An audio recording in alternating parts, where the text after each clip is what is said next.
नमस्कार मंडळी. आषाढी एकादशी स्पेशल शेंगदाणा लाडू करणार असाल तर शेंगदाण्याची साल काढण्यासाठी ही ट्रिक जरूर वापरा. 1 कप शेंगदाणे ताटामध्ये घालून पाण्याचा हापका मारून अशा प्रकारे संपूर्ण पाणी शेंगदाण्याला लावून घेऊयात. अशा प्रकारे शेंगदाण्यांना पाणी लावून घेतल्यामुळे शेंगदाणे भाजल्यानंतर आपसुकच शेंगदाण्याची साल देखील निघाली जाते. आहे ना सोपी पद्धत?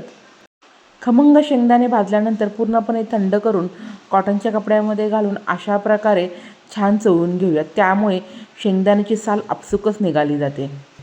झाऱ्यामध्ये शेंगदाणे घालून अशा प्रकारे साल देखील वेगळी करून घेतली. आता ओबडधोबड मिक्सरला शेंगदाणे वाटून झाल्यानंतर 1 कप सुरीने चिरून घेतलेला गूळ आणि अर्धा चमचा वेलची पावडर टाकून पुन्हा एकदा आपण फिरवून घेऊयात. खूप जास्त शेंगदाण्याला तेल सुटेपर्यंत अजिबात वाटून घेऊ नये. 1 चमचा तूप घालून अशा प्रकारे गोल गरगरीत लाडू वळून घ्यावेत. धन्यवाद.